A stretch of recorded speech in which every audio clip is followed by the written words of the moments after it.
All right. Good evening and welcome to our Beginners Academy talk for tonight.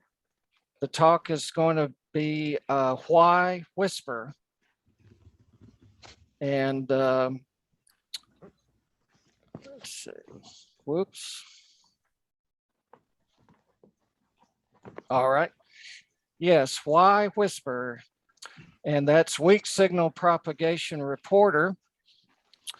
And I'm Greg in for KGL in Panama City, Florida at the moment. And I'm using some slides borrowed by, I believe it's Carol, KP4MD.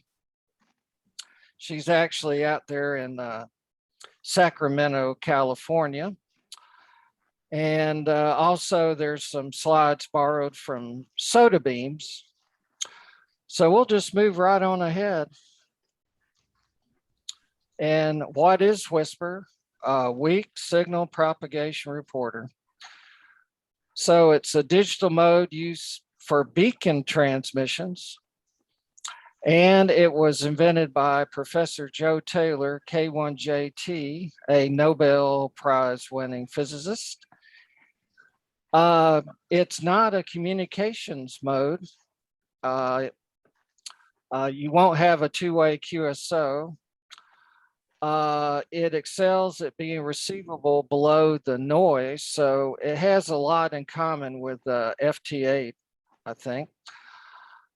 The transmission and reception is largely automatic, and the results appear in real time on the internet. And the purpose of WSPR is to probe potential radio propagation paths using low power beacon-like transmissions. That's the purpose, but people are finding many ways to use WSPR. There's not a lot of information transmitted, but it is the essential information for propagation purposes. The call sign plus the grid square, which is indicates your location, and a power level referenced in dB, reference to a milliwatt. So for Carol, KP4MD, her call sign is sent, her grid square CM98, and her power level is 37. I'd have to look up how much power that is. It may be 100 watts, I don't know.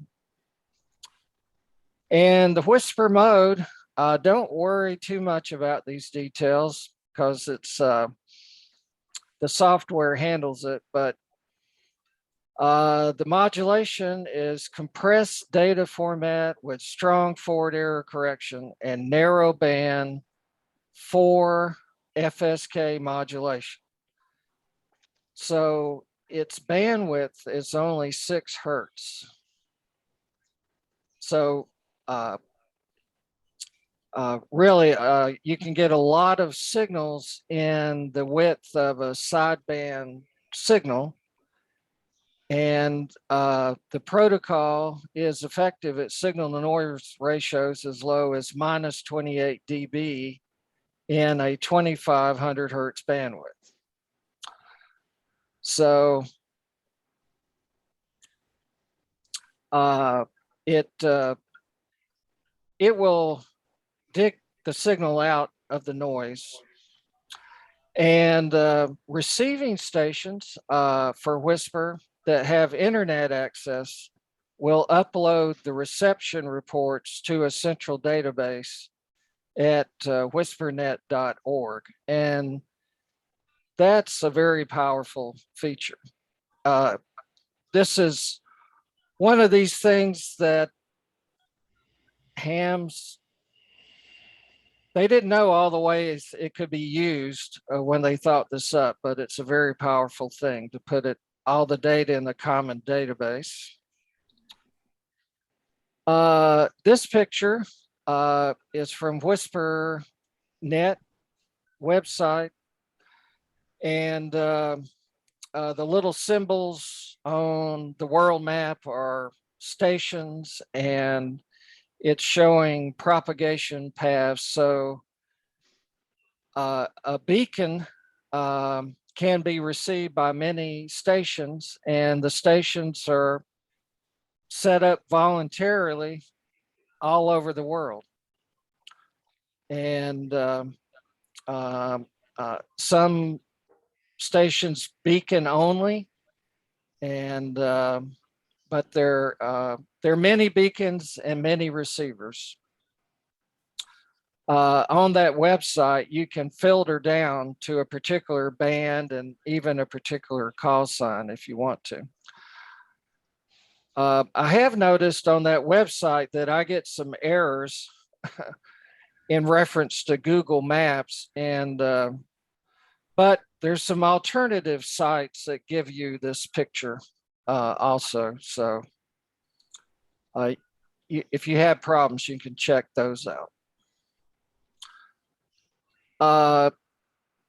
Some of this may be a little dated, but I haven't used it, but I believe the Worcester program is part of the WJST, I think it is, software suite. And so if you've operated FT8,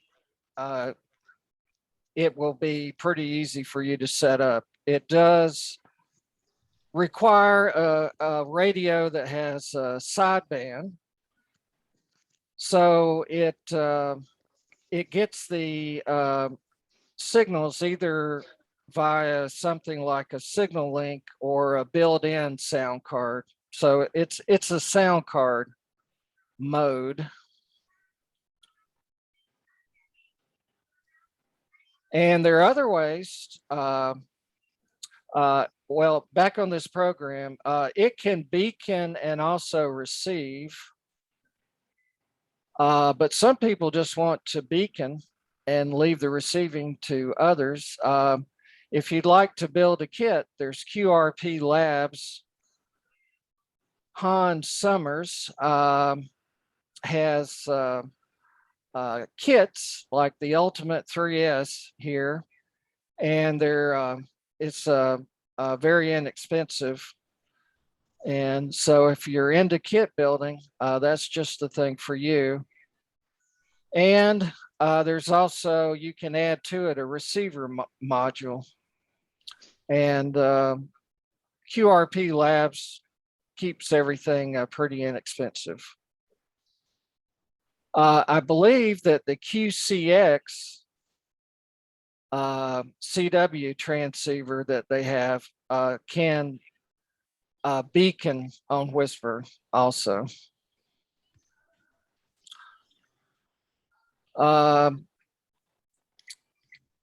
Well, you may or may not be familiar with Soda Beams. It's a company from the UK, and they have a little module or a little puck that does the work of a beacon without a computer. It's 200 milliwatts output. It's very portable. It's like 2.5 inches square, and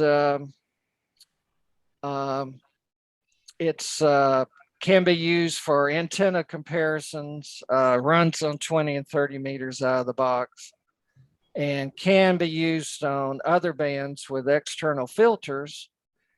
And there are online tools that help with analysis, and it kind of goes beyond what the WhisperNet site will do. And so this is something that I've made a lot of use of. I don't use it every day, but I've done some studies with it. And in fact, I have 2 of them. I even launched one in a rocket. It was a silly experiment, but nevertheless. It's so small, it's not hard to launch in a rocket.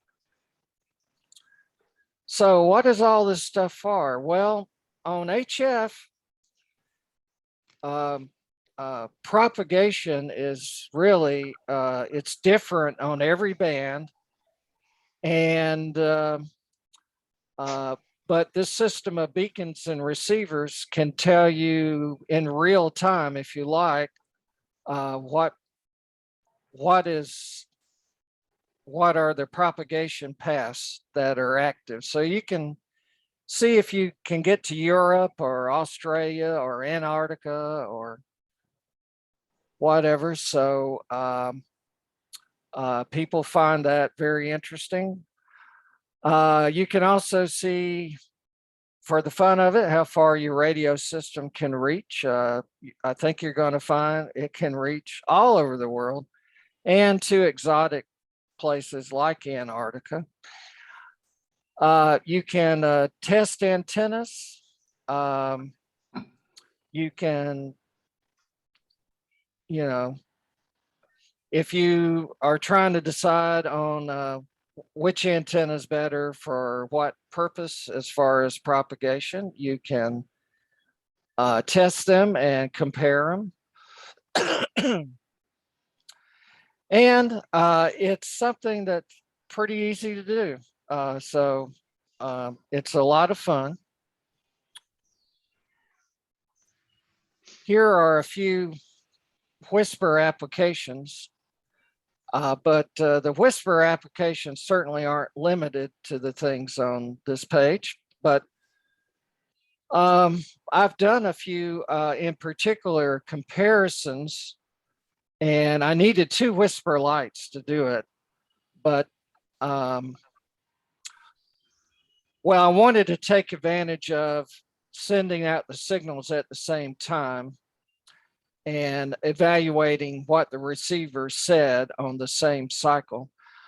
I didn't mention previously that whisper is sensitive to what time you kick it off. It has I believe, a 2-minute cycle. So you need to, if you have a beacon, you need to start it on an even 2-minute cycle and let it run. But I've compared a dipole to a vertical. I compared 2 mag loops. I make it sound like a big deal. I launched a beacon into near space and compared it to a ground antenna. I did that at the rocket launch site up in Sampson, Alabama. And so that was a lot of fun. Something I'd like to do is study near vertical incident skyway propagation. And between, say, Panama City and Dothan. So I could set up a beacon here in Panama City with an INVIS antenna and receive the beacon in Dothan and get an idea of when I could talk to you folks in Panama City. And it would probably be on 40 meters. This is an idea I have. I haven't gone through with it, but my friend in South Africa has that set up, 2 locations in South Africa, and he pipes the data into his own radar rapid deployment amateur radio website. So it's very impressive what he's doing.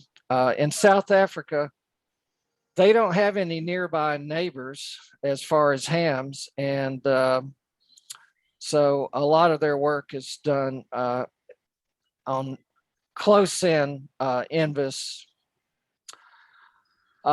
Here's an idea I've had that I haven't done. Let's say you wanted to get some scouts involved with ham radio or STEM. You could have them build build the dipole antenna or build a vertical antenna or build a loop antenna and put a whisper light beacon on it, distract them for about an hour, and then come back and show them what results each antenna had.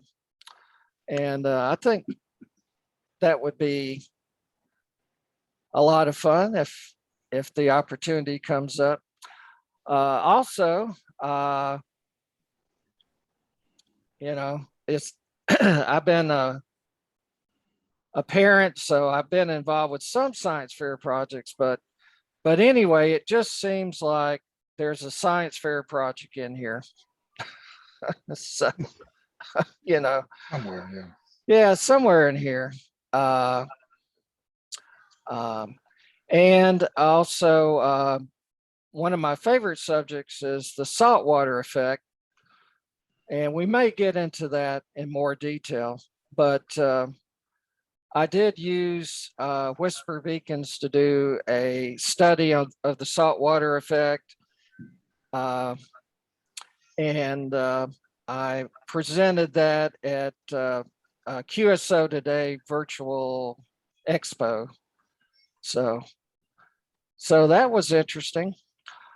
There are funded science studies that use whisper data.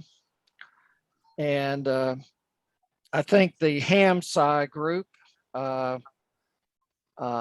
involved with that. And so what amateur radio operators have done and the technical gurus we got with websites and databases and just all this technology, it can benefit, you know, science. It doesn't necessarily give them everything they would want, but it's something they can use and have used. And if you've been listening to the news or, you know, news comes up on my phone, all of a sudden, whisper is in the news. And in regard to the Malaysian airliner that is missing, location unknown, but a researcher who's I guess, a citizen scientist, so to speak, or an investigator, has been working on this ever since the event happened. And he has made use of the whisper data. Now, so I think that's pretty exciting. So if it aids in finding MH370, we're going to get some good PR. Okay, so whisper may or may not hold the key to the MH370 final position, but basically they were able to go back into the database and look at a signal on a beacon whose path crossed the Indian Ocean. I don't know. I guess maybe it's the Indian Ocean. I'm not sure what ocean it is. But nevertheless, an airliner's big enough to perturb the signal. At least that's the theory. And so I don't think it's the world's greatest aircraft tracker, but nevertheless, it's helping confirm some other information that they had. So we'll see how that turns out. The media doesn't know what it is, but they're making a lot of noise about it. Okay. So anyway, does anyone have any questions about Whisper, or maybe have already used it? Please go ahead. Well, Greg, it's on my list, on my to-do list, and I've been looking at it a little bit. So yeah, I'm gonna sometime in the near future. Yeah. Well, I noticed the Whisper lights are temporarily out of stock. They're not discontinued, but like a lot of things, they're temporarily out of stock. Almost every vendor has some issues about making things available. All right. How about you, George? Have you looked into Whisper? If you're with us, George. I've looked at trying to get a Whisper box. You know, I've said I've read about it, but I haven't done anything. I don't Yeah. have a way to use it. I Yeah, mean, I guess other maybe through WSJTX, but Yeah. Yeah, you could use that to start playing with it, and it will work. It just ties up a lot of your resources. So either a Whisper Lite or the QRP Labs box. All right. Well, at this time, I'll just ask you guys if you'd be interested in hearing a talk I gave to the QSO today. It gives you more information about the Whisper lights and how you might do a comparison. Greg, I've So, got a question. yes, go ahead, Wes. If you're running two Whisper units, how do you distinguish between the two? Because Uh, it's call sign, power level, and your Maidenhead. Right. Well, there may be more than one way to do that, but the way I did it, I borrowed the club web call sign. Okay. So in other words, I had one that was N4 KGL and I had another one that was W4 RYZ. Okay. So yeah.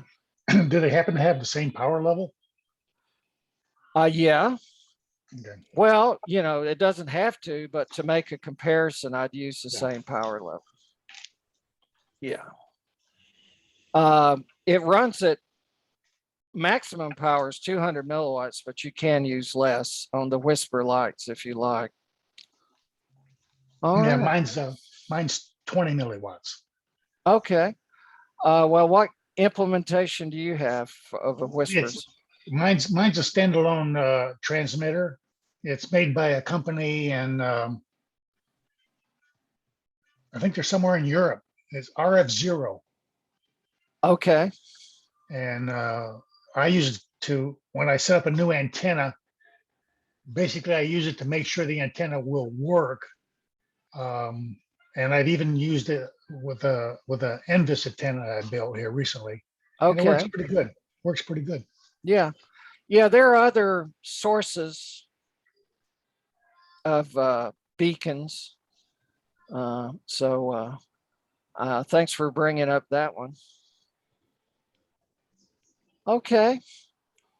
Well, is there any interest in seeing? I know maybe some of you have seen it, but any interest in going further with Whisper here? With I would be. okay, all I needed was one. So, all right. Yeah, let me be the second. Okay. Well, I tell you what. Let me. I'm going to stop the recording. Actually. Well, anyway.